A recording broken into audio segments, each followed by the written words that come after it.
to all of our attendees and welcome to the webinar.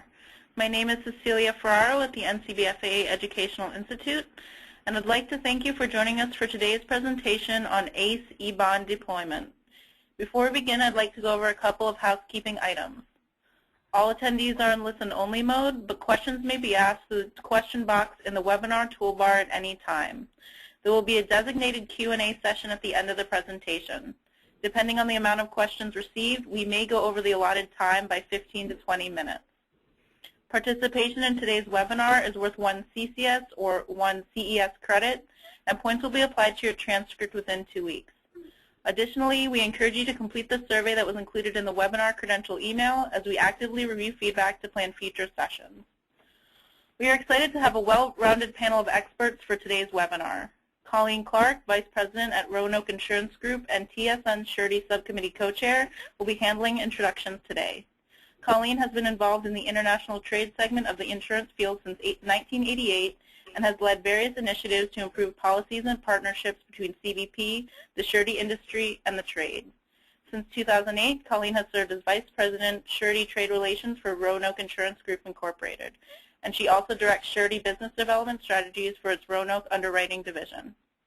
Ms. Clark participates in numerous trade associations and the Trade Support Network, which she serves as co-chair of the Surety Account Subcommittee and as a Trade Leadership Council Trade Ambassador. In 2009 and again in 2011, she was appointed to and served on the Advisory Committee on Commercial Operations. We are excited to welcome her and all of our speakers today, and with that, I would like to get the presentation started and turn it over to Colleen. Hello, everyone, and thank you for attending this webinar on the status of eBond. We'd like to thank the association for recognizing the importance of the subject, and we're very pleased to provide you with the current status of eBond, including eSTB and e-continuous bonds. We were asked by the NCBFAA to have this session to inform the brokerage community about the status of eBond. It's important to the customs broker and surety community, as well as customs, as part of ACE. It's a good process for all parties. It helps the surety industry to obtain better information earlier in the process.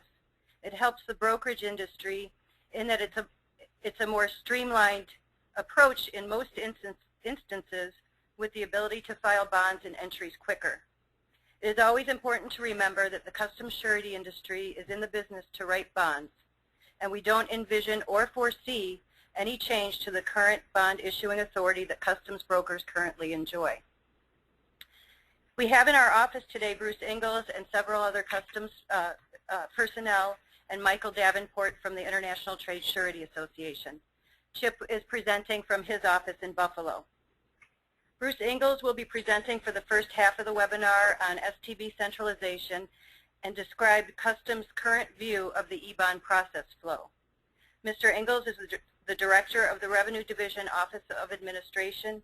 He has worked for the U.S. Customs Service and CBP for 26 years and has held a number of positions, including Import Specialist, Instructor, Assistant Port Director of Trade, and the Chief of the Entry and Drawback Management Branch.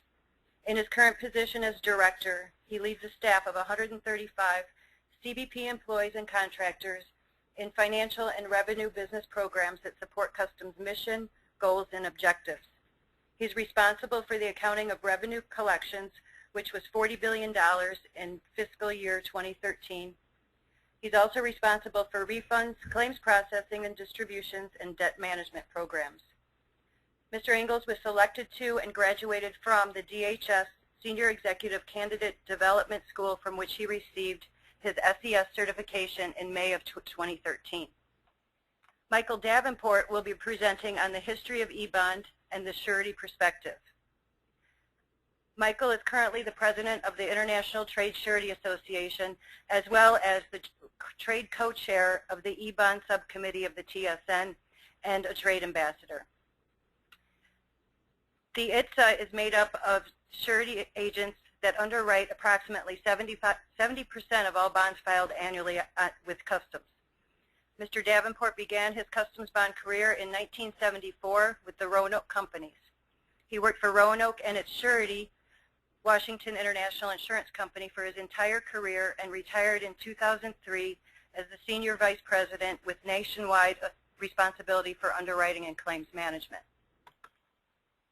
Chip Bone will be presenting on the broker's perspective of eBond. Chip has worked in the customs brokerage field for over 40 years and has been with FedEx Trade Networks Transport and Brokerage since 1972. He is also, with Mike, the trade co-chair of the eBond subcommittee of the TSN. Currently, Mr. Bone is the Managing Director of Regulatory Compliance and is responsible for the leadership and strategic direction of the Regulatory Compliance Division of the company. He's past president of the Northern Border Customs Association and currently serves on as a director on its board. He also serves on the board of directors of the NCBFAA and the Knit League. So with that, I'm going to hand it over to Mr. Ingalls to present on STB and eBond. STB Centralization, excuse me. No problem. Thank you, Colleen. Hello, everyone. You have up on the screen now the PowerPoint. We're going to talk through this, and then I'm going to ask John Everett, who's joined me here also, to walk through some of the flow charts, and then we will take any questions that you might have. What we're going to cover today is why did we centralize and automate STBs? Why is that our desire? Key meetings and activities to date. We're going to give you an as-is state and then a to-be state, and then we're going to lay out the STB Project Timeline and updates and next steps. So with that said, let's get to the next slide.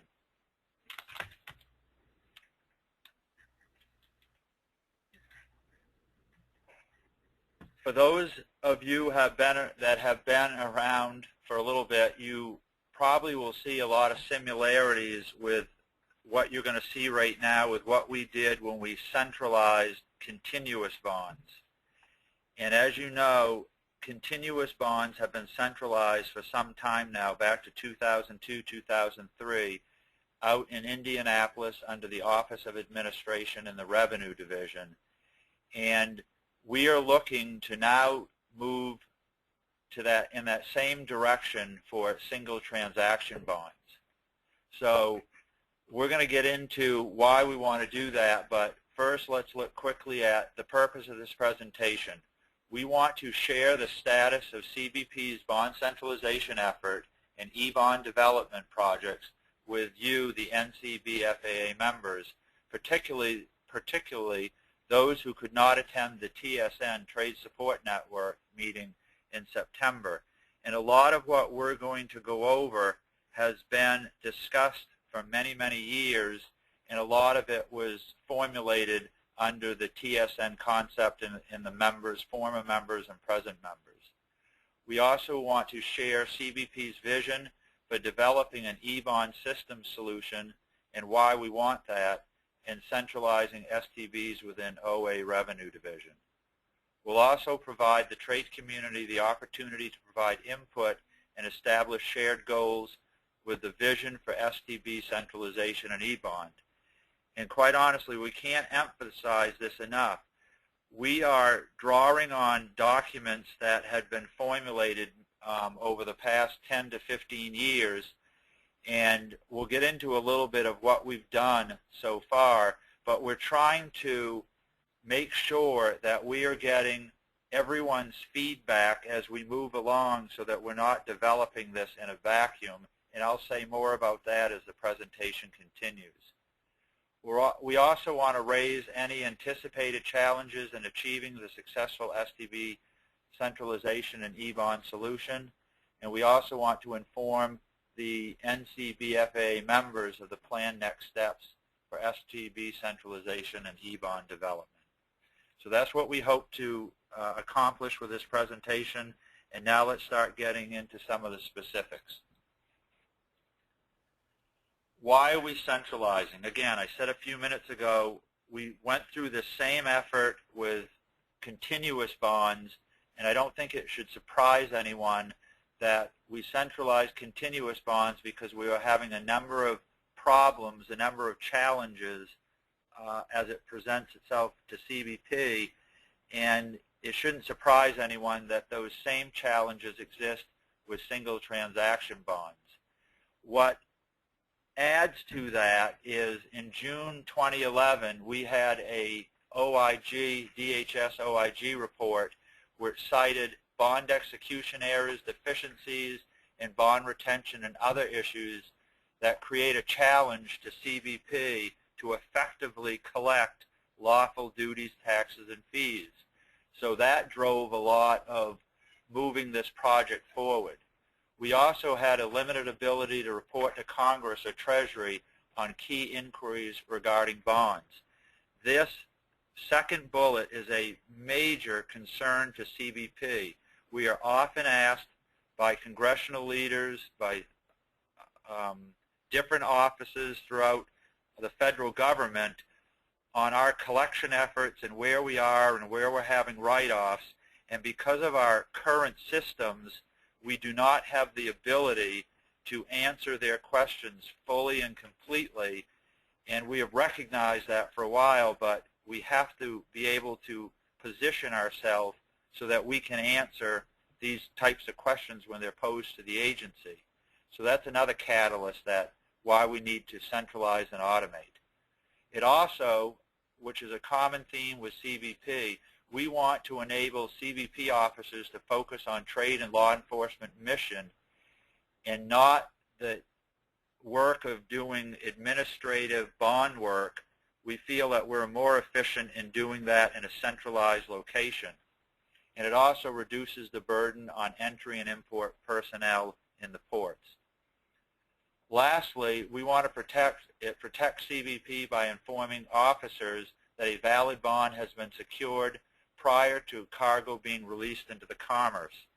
So with us being OA revenue out in Indianapolis, like with a continuous bond, with us doing all of that upfront work and that part of the bond process, then we can hand them a product so that they can concentrate more on the cargo and not have to worry about the bond aspect. We also want to look at the focus for the trade community. Brokers right now are restricted to normal business hours to submit bonds and process entries. And we'll get into this a little bit more, but we've already, as part of the CBP educational tour, we have visited a number of ports of entries. And one of the common themes that we are hearing from the trade community as we met with internal and external people in the ports was that they were limited and restricted. They had cargo ready to go, but they could not get released until an inspector came in or an officer came in that next day or that morning or later that afternoon. So we're hoping to make that a more efficient and an effective release process. Broker and surety systems and processes are more modern and advanced than CBP systems. We're finding that sadly every day. And this is CBP's attempt to catch up with you guys. We want to become as modern and as efficient as you are. And that will help us get away from these inefficiencies in accepting and processing STBs. Lastly, which I know this is important to the trade, you want a uniform standard process so that dealing with St. Albans and dealing with Champlain and dealing with LAX and dealing with Pembina, you want the same treatment, and you want to know what to expect of what you have to do to get your cargo in. And we can do that much like we did with a continuous bond with the STBs, that we can give you a standard format of how you process and present STBs. Just to go over a couple key meeting dates and activities to date. In March and May, we had an initial headquarters level planning meeting. Here we brought key stakeholders from OA, Office of Administration, Office of International Trade, OT, OFO, Field Ops, and OCA, Congressional Affairs. We met to discuss the current STB processes, the risks, the challenges, the vision for the future solution, and actionable next steps. Output, and we'll get into this, you're going to see what the as-is process flow and what we think the to-be solution will be. I've already mentioned the next step. It was the educational port visits, and this was educational. I created a new word. It was educational for the people, mainly in this room, being my counterparts within CBP. We wanted to make sure that as we were meeting with the trade and meeting with the sureties and meeting with the brokers, that we wanted to make sure that we knew the best that we could of how the processes worked so that we could talk to you more effectively. So we assembled a team of about 5 or 6 people from the various offices within CBP, and we have visited anywhere from 7 to 10 ports and different entities with the sureties and the brokers, because we want to know your thoughts, your processes, so that when we start agile development in February, we're writing great storyboards and accurate storyboards of what you want and what CBP wants for this new system. So we have gone out, we've talked to officers and import specialists and entry specialists, and every time we visit a port, we also talk to the trade part of that port. We talk to importers and brokers and anyone who, we had an open invitation at those places that we attended or visited, and the turnout was very good, and we got some great feedback which helped us devise these charts and stuff that we're going to talk about a little bit later. The next one, additional trade outreach activities. These are ongoing, and we're doing one right now. We're doing a webinar. We attend the COAC, we attend the CSAC, we attend the TSN, and what we have tried to be very consistent on is giving the same message to every one of these venues. So we try to use the same slide decks and say the same words, although that's a little challenging for me, but that is our attempt, and the only modifications are when we get new or better information or we need to restate something, we are updating it as we go along. Lastly, the eSTB development and eBond planning, again, ongoing. OA and OT, the ACE Business Office, are refining the scope of the planned eSTB solution to develop user stories and plan development. Development is slated to begin in February. This is the Agile team that I talked about earlier. And we're also engaging trade and CBP stakeholders on requirements for eBond solutions to lead into full development scheduled by May of 2014. So those are the high-level milestones or what we've done so far. Quickly, we'll go over just the as-is, and again, we went out to the field, we went to the port offices, and this is just a high-level schematic of what we did and what we learned. Some of it we knew, some of it we fine-tuned. But CBP currently does not have a centralized office responsible for overseeing and administering the STB program. We do for continuous, but we don't for STB. Currently, port directors and other OFO personnel are responsible for setting bond amounts and validating their accuracy and completeness without a centralized body to coordinate activities and policy enforcement across the ports. When we centralize continuous bonds, even though we are not out in Indianapolis, STBs, we get a steady flow of questions from the trade and from CBP on STBs. So I think this is just a long time coming and finally getting us to centralizing single transaction bonds. And the only way that we can centralize single transaction bonds is by automating them, going to an eBond process. So that is the goal. I will certainly not read through all of this, but it is, again, a high-level, as-is STB process. And basically what we did was we tried to schematically show the process of how one of several routes it can take to getting an STB and how it gets back to CBP and how it gets filed with CBP. And if you look at the right-hand column, number 1, 2, 3, 4, it sort of lays out the best practice, validates STB before release but could slow trade. Then you have port may have difficulty locating and matching STB to entry summary filed. Third, STB submitted but not reviewed at entry may note existence but no validation occurs. 4 is the highest risk. There's no leverage to require new or revised STB after release but helps expedite trade.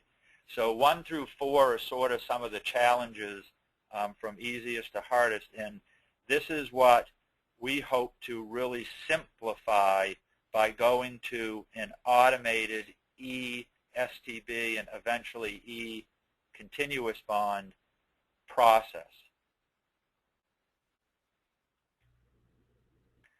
Some of the challenges noted to date: processing time, paper-dependent environment, and physical document examination can lead to system backlogs and potential cargo delays. Lost revenue, which is big to us since that's our job to collect revenue for CBP. Decentralized STB processes result in write-offs and delinquencies. The OIG estimated that approximately $8 billion to $12 billion in STB for importer broker entries accepted for fiscal years 2009 contained errors that could result in non-collection. Further analysis projects CBP could have required an additional $1.5 billion in 2009 to cover risk of import subject to other government agencies' requirements. So those are some pretty big numbers for us that we're dealing with. Lastly, third, manual bond errors. Brokers or importers submit inaccurate or incomplete bonds that often do not contain importer contact information to clarify errors, leading to unplanned administrative burdens and delay in cargo release. So again, our goal is to clean all of this up by going to an eBond concept. These are the concepts that we've sort of laid out. The current operations, some ports release cargo without receiving an STB. What we would do is CBP protects revenue by enforcing the requirement to submit and validate an STB prior to cargo release. So the left-hand column is the challenge, the right-hand column is the solution. Secondly, CBP receives and reviews paper STBs, and ports use a combination of ACE and ACS. eSTB will be a single electronic system for receiving, processing, reviewing, and maintaining STB data across all ports in a single platform, an ACE platform. Thirdly, brokers submitted a majority of STBs with limited surety involvement. The eSTB concept will limit those who can push the STB data electronically to us.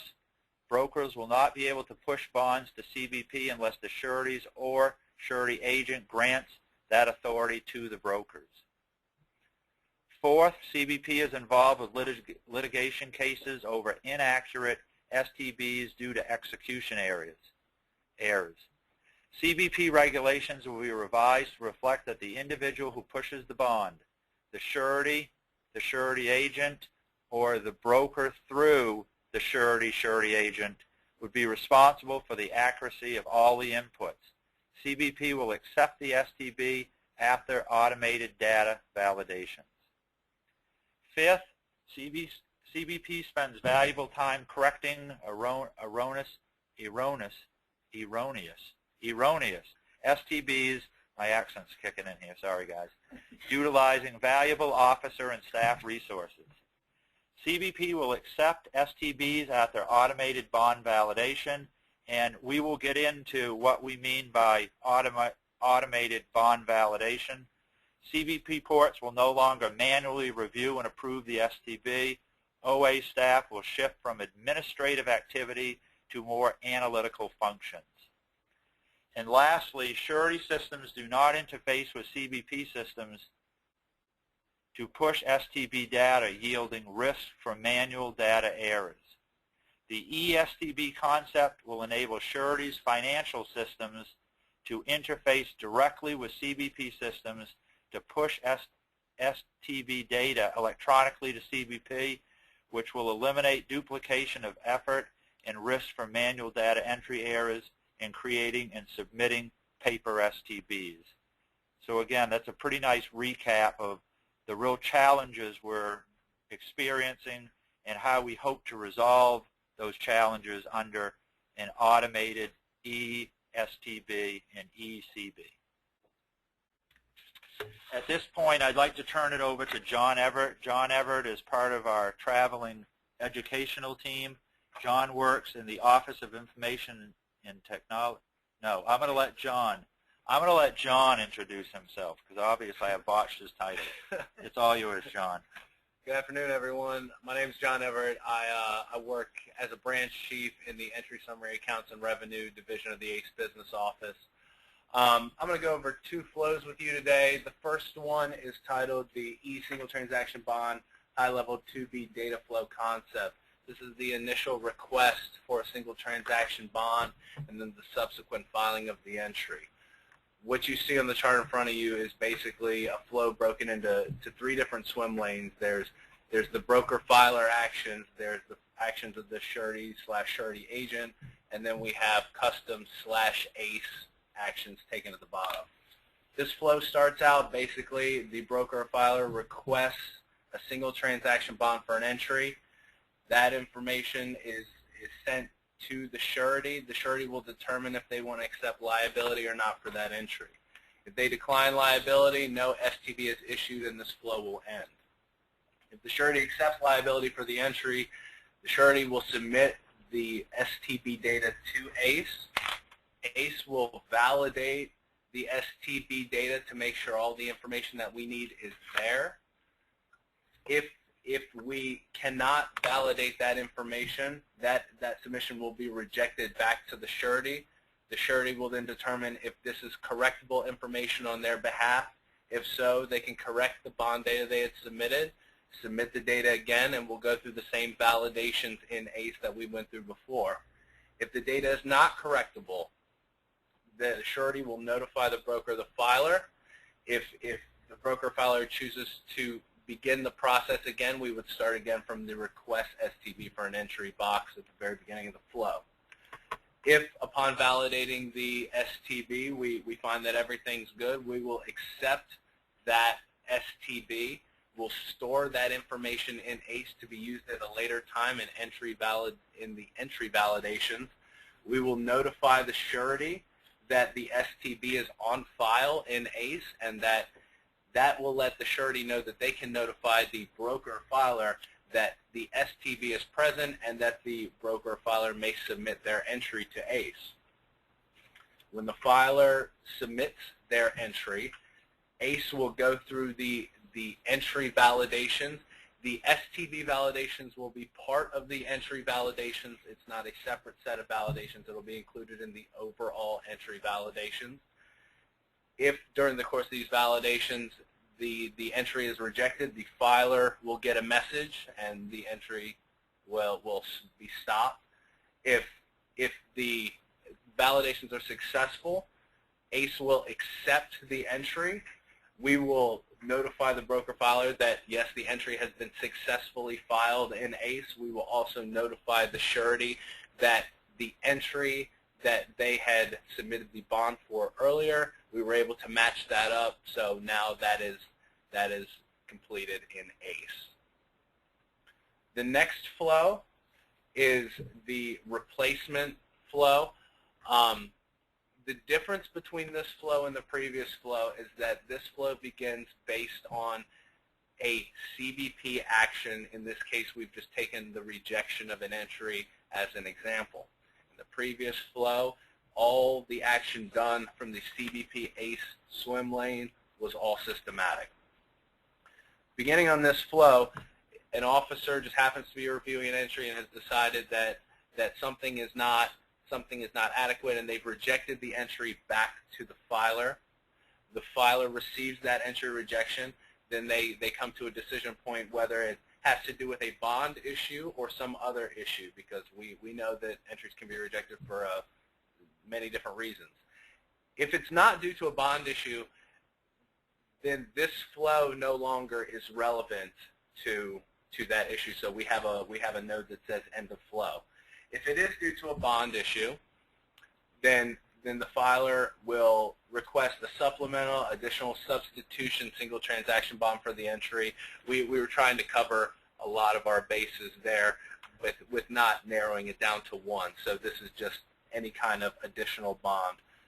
Then we enter the same type of flow. So the surety is going to use that data to determine if they would like to accept liability for the entry. If they do choose to do that, then they will submit the bond data to ACE. If ACE will go through its bond validations. If the data is not sufficient, we will enter the correction loop that we had gone through in the previous flow. If the data is sufficient, we will store that information in ACE, notify the surety that the STB is on file. The surety will then notify the filer that the STB is there and that they are good to resubmit their entry. The filer will resubmit their entry to ACE. We will go through the entry validations, of which the STB validations are a part of the larger validations. If we accept that, the filer will receive a positive response from ACE saying the entry has been accepted, and we will notify the surety of the entry bond match just like before. Excellent. Thank you very much, John. A few more additional to-be considerations. Number one, centralized and standardized procedures. We touched upon all four of these briefly earlier, but we'll just cite them quickly here. Again, there will be consistent operating procedures, will improve accuracy of STB information and minimize cargo delays.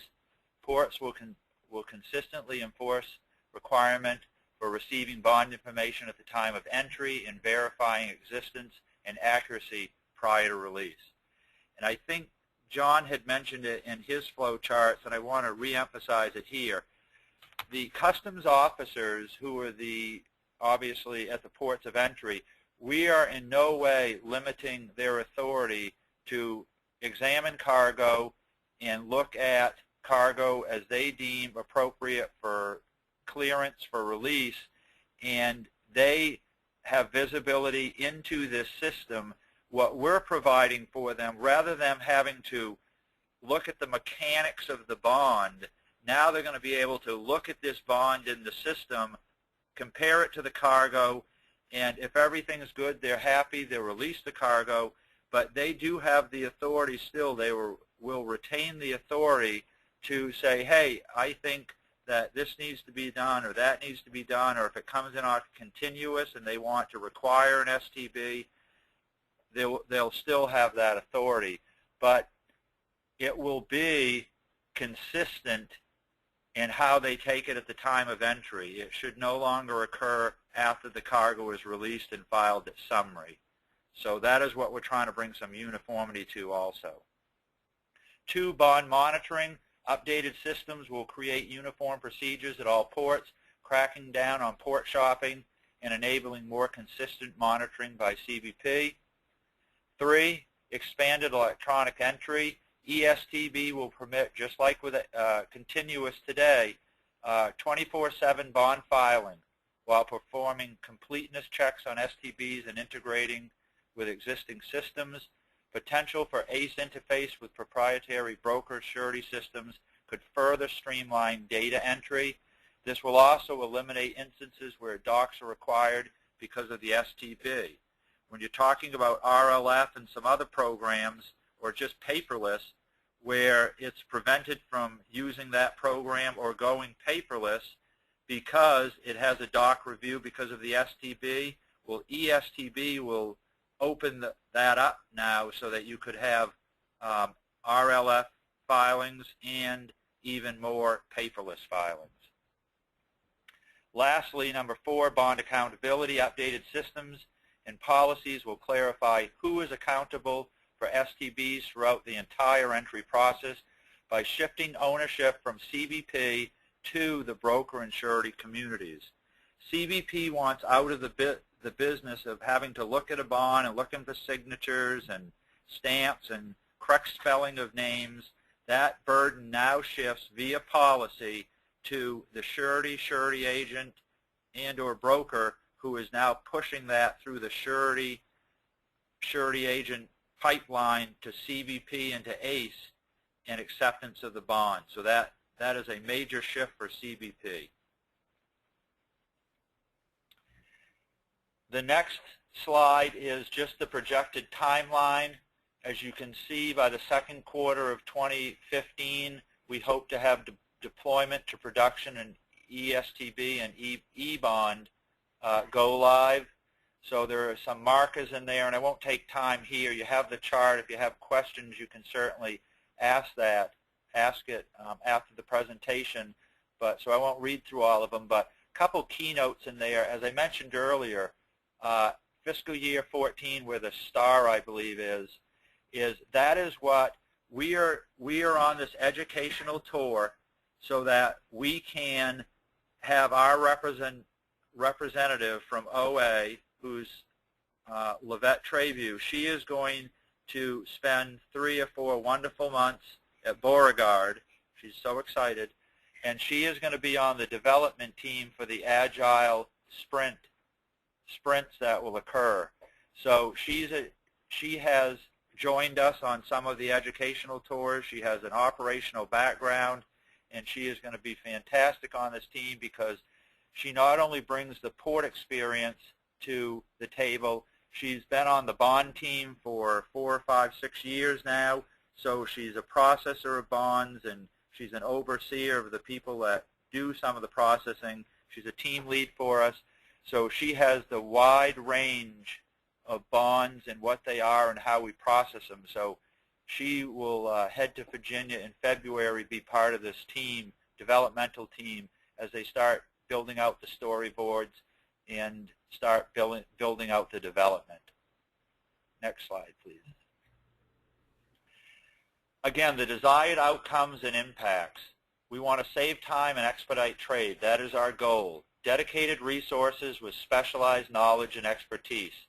Smaller group of dedicated resources focused primarily on the STB program promotes faster and responsiveness to issues and questions raised by the trade.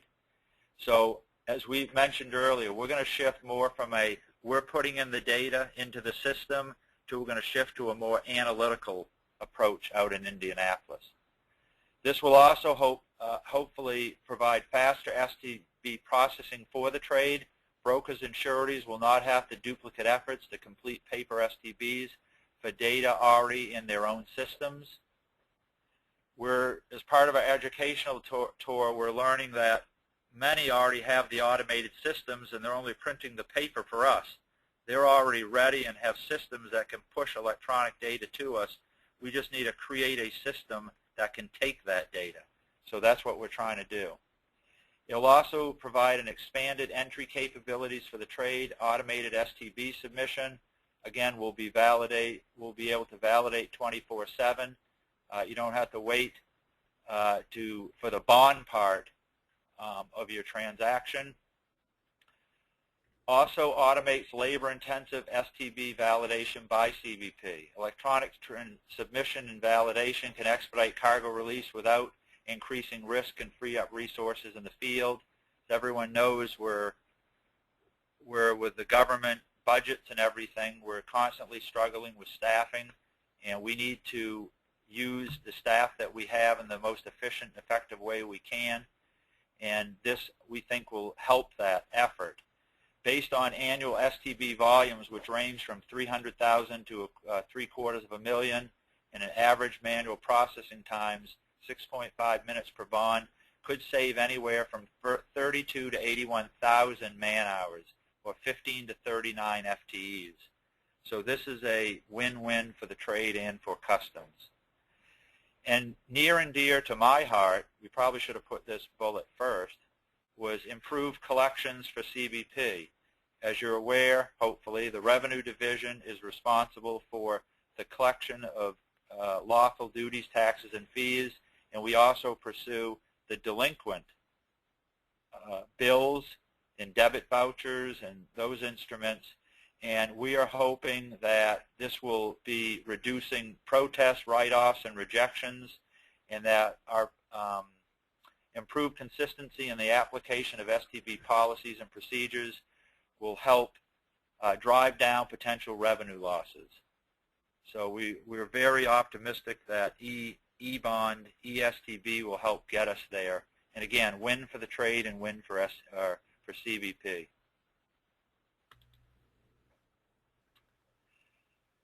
Quickly, we'll go over the eSTB project, the updates, and next steps.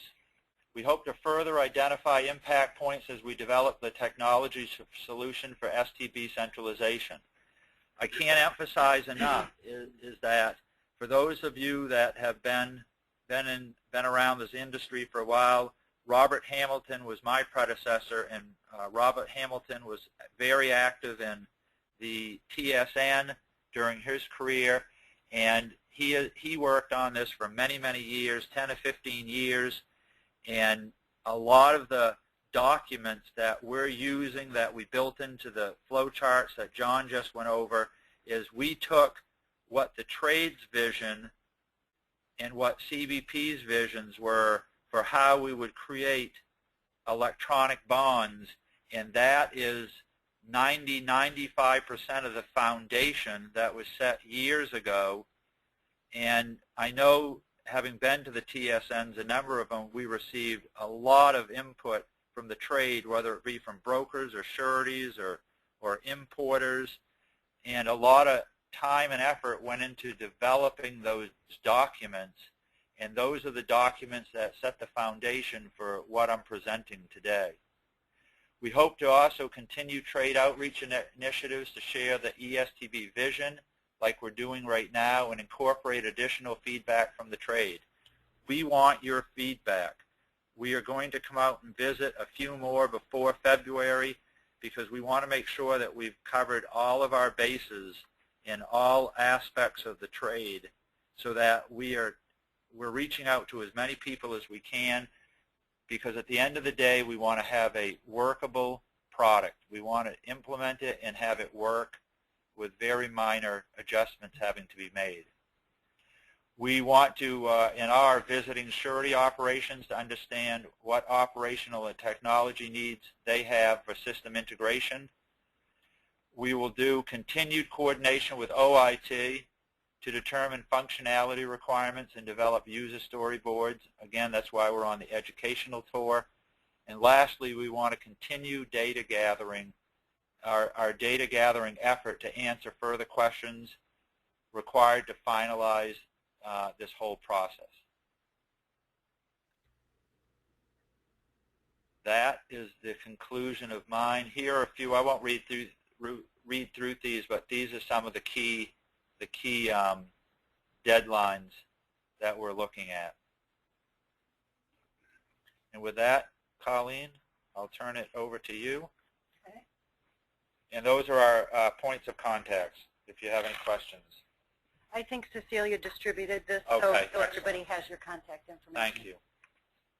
So before we get started, Mike's the next presenter, but I do have to apologize to both Mike and Chip. When I read their bios, I failed to comment that Mike is a former COAC member. He served 2 terms in the late 90s. Correct, Mike? I think so. And Chip is currently serving his second term, and I'm sorry, guys, but I missed that. So now we have Mike talking about a little bit of a history on eBond and the surety perspective, which I'll throw in a few comments also. Before I get started, I want to take a moment to thank Chip Bone for being co-chair of the eBond subcommittee for all the time and effort he has put into this project and in bringing the unique perspective of the customs broker. I'd also like to thank Bruce Haskell of C.A. Shea, who also has put in a great deal of work in the development of eBond. And from the NCBFAA, I'd like to thank Ken Bartell, who's always been very supportive of custom bond automation. And finally, I'd like to thank all the members of the International Trade Surety Association who put in a lot of time and effort reviewing and fact-checking the work of the eBond subcommittee. And also, before I get started, I just want to mention something that Bruce Ingalls alluded to, and that is I want to make clear that eBond development did not take place in a vacuum or behind closed doors. From the very beginning, there have always been importers, custom brokers, sureties, and obviously customs folks involved in the development of eBond from the very beginning up to and including today. Even though today may be the first time some of you are hearing about it, representatives from your various organizations have always been involved. A little more than 20-something years ago, the sureties went to customs with the concept and the plan on how to automate custom bonds. And believe it or not, it was so long ago that at that time the sureties even offered to pay for it. There was a lot of interest on the part of the Commissioner of Customs at that time. There was a lot of interest on the part of the automation folks at Customs, because we had talked to not just IT folks in the private sector, but the primary IT folks at that time with Customs, who assured us that of all the IT projects they were working on in Customs, automating bonds was probably the easiest, simplest thing they had to do. Go ahead.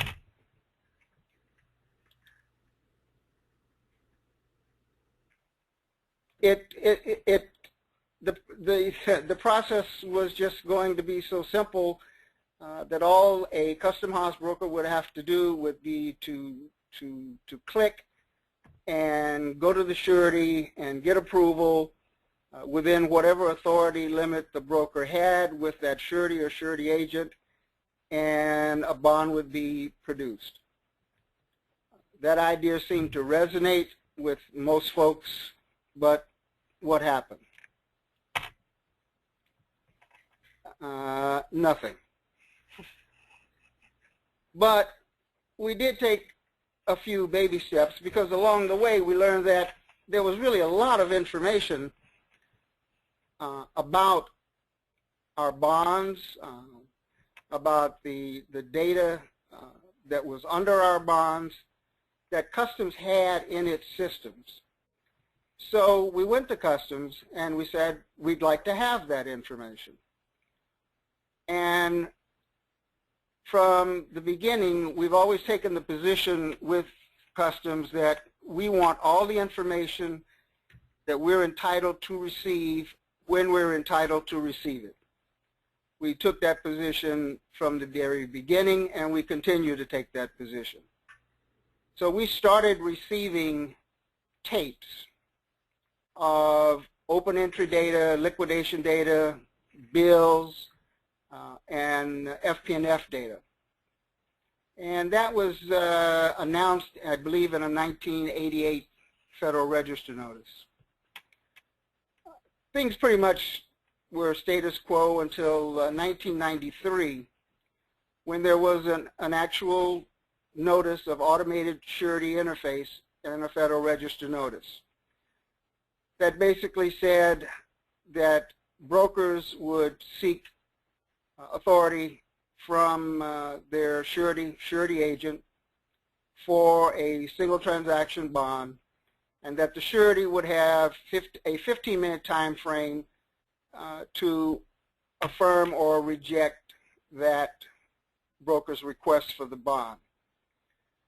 This particular version of automated surety interface had in it something called a bond authorization file that was going to reside within ACE and would be administered by the sureties.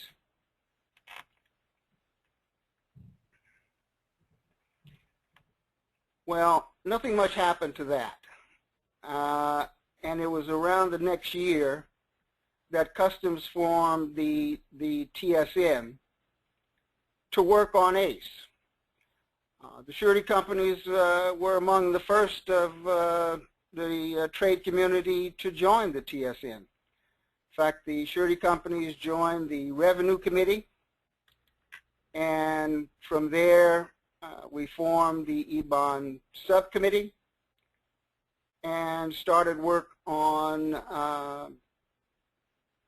what were to turn out to be, I believe, about 11 versions of what was called Rev 003, which is a very detailed version on how bonds could be filed electronically. Well, nothing happened to that either. It just languished until 2010, much to our surprise. The ACE Business Office called some of the surety representatives in and announced that CBP wanted to move forward with eBond, but that as far as CBP was concerned, the main stumbling block was that CBP was in the middle of the transaction between the customs broker and the surety. And there were those within Customs who felt that it was inappropriate for CBP to be acting as a conduit for information between what they called a private commercial transaction between parties in which CBP has no part. Now, you could probably argue about that, since it's the government that requires the form, designed the form, sets the bond amount, and is the beneficiary of the bond, but that's CBP's position. So they wanted us to go forward with eBond, but CBP wanted to be taken out of the middle of the process. They wanted the transaction to be between the customs broker and the surety. So the eBond subcommittee went back to work and came up with another draft that eliminated the bond authorization file in favor of direct communication between the broker and the surety that would enable eBond to go forward. Now, that particular version of eBond sat from about September of 2011 until this recent meeting on December 2nd, when, kind of out of the blue, CBP notified the sureties that they wanted us to get together in Alexandria, Virginia, to talk about restarting the eBond process that had, again, lain dormant since September of 2011, and that the way eBond stood at 2011 would be the starting point. So on December 2nd, custom brokers, importers, ABI vendors, and of course the eBond subcommittee got together in the Customs facility in Beauregard to talk about how we would get from where eBond stood in 2011 to where CBP wants eBond to be by their stated deployment date. And by the way, at September 2011 was the draft of direct communication between the surety and the custom broker, agreement on acceptance or rejection of a bond, and putting that information in ACE, waiting for the broker to submit a corresponding entry that would be married to that bond data. CBP has, this time, although they have in the past, put in place a lot of very talented people, and I'm not just saying that because John Everett happens to be sitting across from me with a gun, who seem genuinely interested this time in completing eBond. And coming out of the December 2nd meeting, the overall goal seemed to be that CBP wants you, the broker, you, the filer, to be able to do by the deployment date everything with a single transaction bond that you can do today. They want you to be able to do it, that same thing, by the deployment date. That is, as we said to them at the December 2nd meeting, is a pretty aggressive schedule. We hope they can make it. We may find out along the way that, well, maybe there's something that happens with STBs today that can't be done by that deployment date. But at least we think now they're actually going to try. Going. Again, those are the just the dates involved for the for eBond to move forward. You can go to the next one, Colin. For next steps, and this time there's got to be some communication, continued communication, between particularly the custom broker, the surety agent, the surety, and CBP on what's going to be the data exchange, particularly between the broker and the surety agent, on what information does the surety need to decide on whether or not to accept the broker's request for a bond. Obviously, this will have to be a standard set of data elements. Perhaps not obviously, but surely it would work better that way. And we've talked to several software vendors who will also have to be involved in this process, who have advised us that a single standard set of data elements across the industry would probably be best.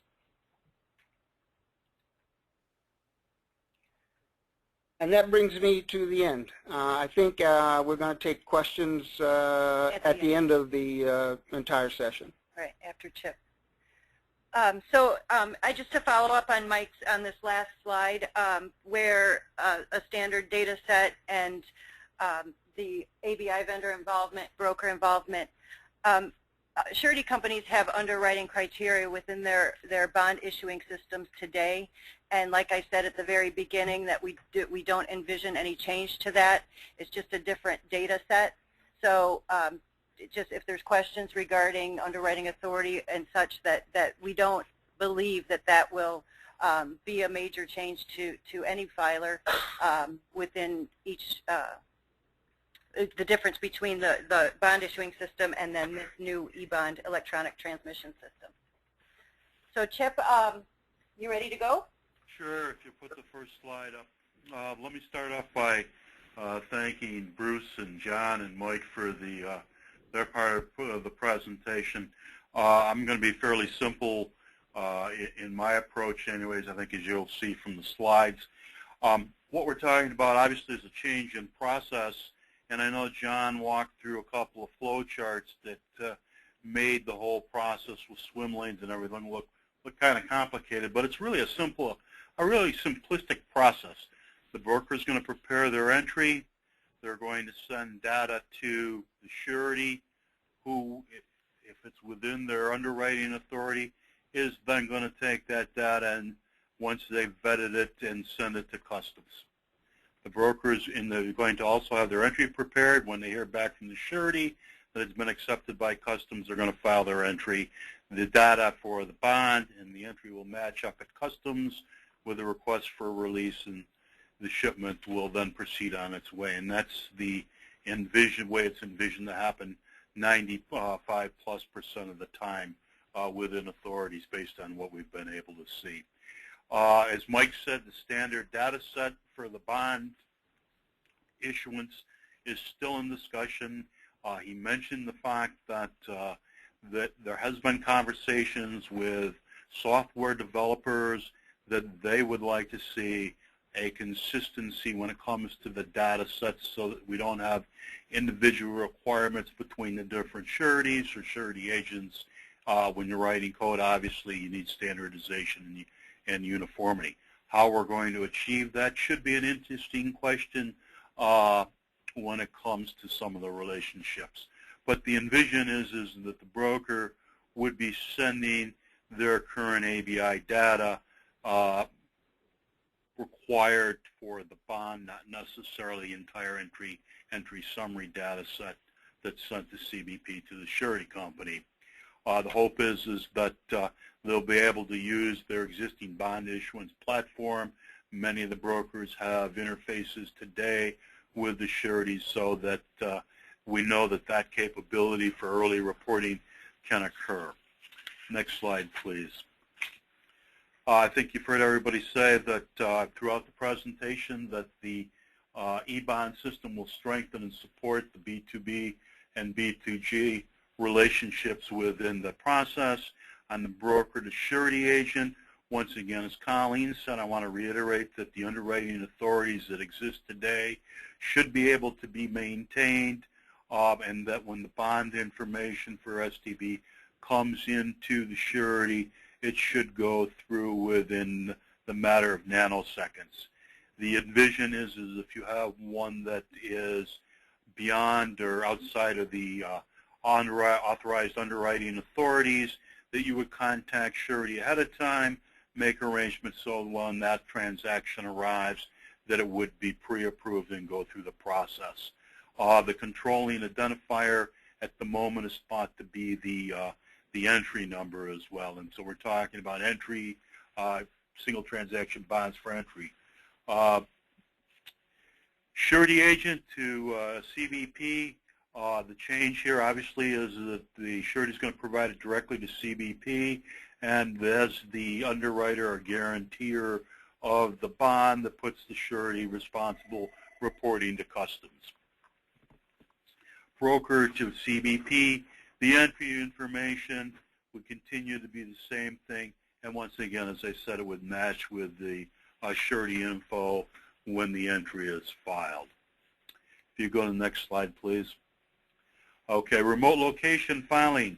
It's going to allow for the expansion of the remote location filing process if Customs changes their policy.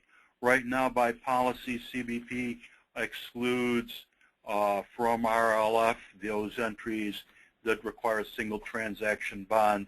So this should allow the broker to achieve a totally paperless environment in that regard. So that's a big win for the brokers. It's something that's been looked forward by the brokerage community for a long time. Next slide, please. On the life cycle of the transaction, there still need to be outside response time parameters set. CBP to the broker to the surety should happen within nanoseconds once the broker has completed their entry. Surety sending to CBP, discussions have been outside parameter of 3 minutes, but once again, if everything is within the underwriting authorities, it should be the matter of nanoseconds. One of the question marks that comes up is what will the CBP's response time back to the surety be once they're done with their vetting process, and the hope is that will continue to be in a relatively short time, hopefully nanoseconds, and then the response to the broker, obviously from entry today, is in nanoseconds. Over in the right-hand column, I put down the consideration of downtime. That obviously needs to be policies and processes determined. We're going to have 3 different parties with different operating systems that will need update and timing, and customs assured in the broker now that that's been expanded, and we need to actually set down some policies of how to handle and treat those things. I wanted to recap at the beginning, but I thought that when Mike did it, I was probably getting a little close to what the time frames for implementation were. We saw on the slide that in the Bruce and John's presentation that they were going to start development February 5th of next year. That's about 37 days away for the Agile development to begin and stories to be written prior to that. In May 6th of 2014, the goal is to have completed the development of eSTB, and then to move on in August 5th to completing the development of eBond, which would be the continuous bond filing, so that by the beginning of January of 2015, within 1 year, the entire process will be electronic. That's a year away, and what that means is that there's a commitment that it's going to happen. It's going to occur after 20 years, as Mike said in his presentation, that this has been going on. And so it's important that we, the brokerage community and everyone, be prepared and involved to get this over this final hurdle and out. One of the questions was asked to me the other day was, what's in it for me? Why do I want to do this? And I think we heard Bruce quite eloquently talk about some of the reasons for CBP, that it provides an electronic solution to the report from DHS OIG. It allows for centralization of the process. It's the only way the process can be centralized is with an electronic solution. It increases consistency in the quality of the bond as far as accuracy, and gives customs control, and it most importantly gives them the ability to report to Congress. It also establishes direct communication of the obligation with the surety representative, and it allows customs to receive bond information from a limited number of parties versus the multitude and hundreds of brokers that are out there. One of the things that surety wins on that wasn't said is obviously they're going to have an earlier awareness of the potential bond obligation and who the principal is, and can make those determinations if they're in agreement with the underwriting request for underwriting. For the broker, it maintains the relationship with the surety representative with the authorized underwriting authorities. It creates the potential for an increased entirely paperless process, and may reduce the messenger demand of needing a messenger to run documents to the Customs House, and should increase the number of paperless entries that are done. It increases the potential for RLF, which ultimately creates a more level playing field in the brokerage community when it comes to ports that a broker is able to file entries in, and the types of entries the broker is able to file. And so it also creates a uniform process that can be determined when it comes to filing the bond with Customs because of the centralization as opposed to the individual differences with filing between ports. And so with that, I think we go to the questions if we've still got a little time left. We do. We have Jennifer Rome here monitoring questions. So, Jennifer, if you want to start. Under the STB process, the entry jacket is always submitted with a CBP and surety copy of the STB, both for clearance and 10th day presentation. This forces the bond to be on file with the port as it is always available as a hard copy document. I can't see why this current system should be changed. Who's it from? Do we know? A customs broker. It looks more like a statement. I guess I'll weigh in. I appreciate that you have a system that you just stated and she read, I don't think that system, that paper system, works for us. Is it not a paper system, or do you? It seems to me, I think the question is surrounding the current STB process compared to an electronic process. So because ACE is a fully functioning electronic system, the paper completely goes away. And that's the issue today, it's a paper-driven process. So in ACE, when everything becomes paperless in November of 2015, because it's a paperless system, then the bond would be paperless also. Correct. Will the broker have to submit any documentation? That is kind of just yeah, I just answered that. Will there be an ACE validation to make sure the bond amount is sufficient? The user can resubmit the cargo release entry summary data with the new value, which would cause the original bond amount not to be sufficient and would need to be adjusted. The way that we've talked about initial discussions already is that if, and John weigh in certainly, that we would, if you submitted a bond and for some reason the entry part of it were rejected, which would then cause the bond to need to be rejected, it would go back through the loop and there would be a history file of the first bond you filed, and then that would be overlaid with the new bond, which if your value of stuff went up and it required to be a higher bond. So although CBP would have a history file of both, the most recent and the right and the correct one would be the official bond on file for the release of that shipment. Okay. So ACE would have it is designed. We are designing ACE to have a history file, so it would keep a history of what has been filed, and we would have access to it. Okay. I'll do this one.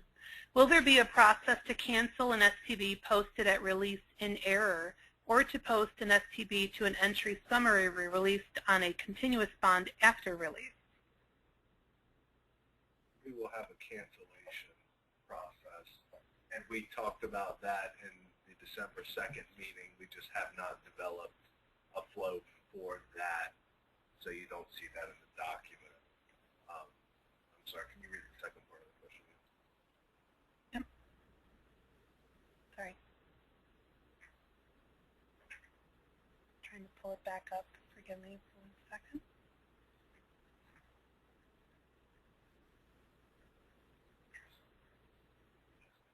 There you go. It disappeared. Well, let me say this. I think, we just had a meeting on December the 2nd. And prior to that, we had not met on eBond since 2011. And the answer to a lot of these questions is that we don't have a lot of answers, because we ourselves have just started asking these what-if questions. I mean, it's great to have these questions, but you may find that we don't have a lot of answers. We ourselves, on the various committees and within Customs, we are just beginning to ask the what-if questions. Here's another question. Although preferred, will the bond process have to be integrated into a broker's ABI software, or could a broker file the STB data to a surety via the surety's own system? After getting a positive response from the surety, could the broker just send his regular entry data to ACE? I'll take that one. Yes, either way, the broker can use their existing ABI software to transmit bond data to its surety, or it can use its surety's bond issuing system. Either way is envisioned. As far as the second part, the